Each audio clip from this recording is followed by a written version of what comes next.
मालिकों, शिक्षक, अधिकारी और विभाग के प्रतिनिधियों के एक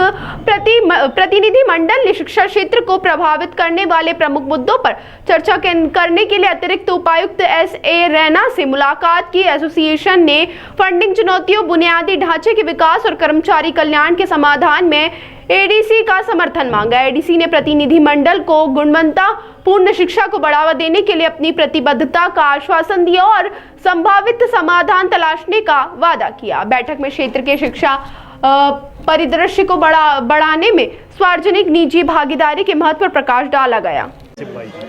इसके लिए हमने इससे पहले भी कई मीटिंग्स की थी एंड गर्ज हमारा यही है कि जो प्राइवेट स्कूल काफ़ी अच्छा काम करते हैं, but at the same time एक शिकायत ज़रूर आ रही है कि जो हमारे प्राइवेट स्कूल के इंतज़ाम है, चाहे मैनेजमेंट हो या प्रिंसिपल्स हो, इनमें कुछ टीचर ऐसे जो विंटर काम करते हैं लेकिन विंटर की वेजेस नहीं मिल रही हैं, जिसकी वजह से काफ़ी सारे टीचर्स काफ़ी परेशान हैं और मेरे पास भी आए थे। तो इसमें मैंने 3-4 मीटिंग से आज हमने मीटिंग्स फाइनल यही ली है कि अगर आप इनसे फ़ी ले रहे हैं पेरेंट्स से, then you are supposed to give the wages to the your respective teachers, and teachers को आप नहीं देंगे टीचर बेचारा खाएगा क्या, उसके पेरेंट, इसके फैमिली चलेगी कैसे। तो इसमें कई इश्यूज़ थे, इनके भी इश्यूज़ को हमने सुन लिया एंड मुझे लगता है शायद और कुछ इन्फॉर्मेशन हमने इनसे मांगी है, लेकिन बहुत सारे स्कूल्स ऐसे दे भी रहे हैं, लेकिन मैं लगा लेस देन 50% और 40% कह रहा हूँ, कुछ स्कूल्स ऐसे हैं जो विंटर में नहीं दे रहे हैं एंड उनको हमने आज यही इंस्ट्रक्शन दे रखी है कि एडवाइजरी में यहाँ से निकाल दूँगा कम ही टाइम में after collecting all the relevant information and आपको you be ready for this कि आपको विंटर को जो भी आपने 2024 अब हमारा जो विंटर गया है उसमें आपको इनकी वेज देनी है। आइंदे भी आपको तैयार रहना चाहिए कि जब टीचर को एंगेज करोगे उसमें आपको विंटर की भी सैलरी देनी चाहिए। सर, बाबा यूसुफ स्कूल के हवाले से कल भी आप वहाँ गए थे और जडियो साहब भी वहाँ पे गए थे, तो क्या इकदाम उठाए जाएंगे क्योंकि अब स्कूल फिर से 2 दिन के बाद खुलने जा रहे हैं? बेसिकली हमारे उसमें करीबन 5 कमरे ऑलमोस्ट जो हमारे क्लासरूम ज़ाया हो गए, जिसको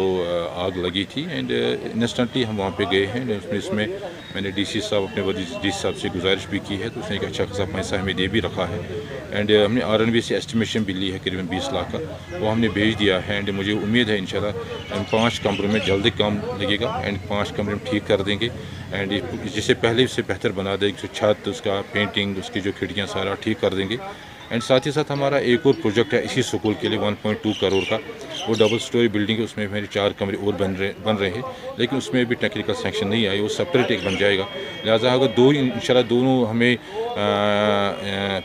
पहले रेस्टोरेशन, उसके बाद जो नई बिल्डिंग बनी है, तो आने वाले टाइम में हमें इस स्कूल में अच्छी खासी फैसिलिटी रहेगी। लेकिन फ़िलहाल जब तक हमारा ये एग्जीक्यूशन चलेगा, जब तक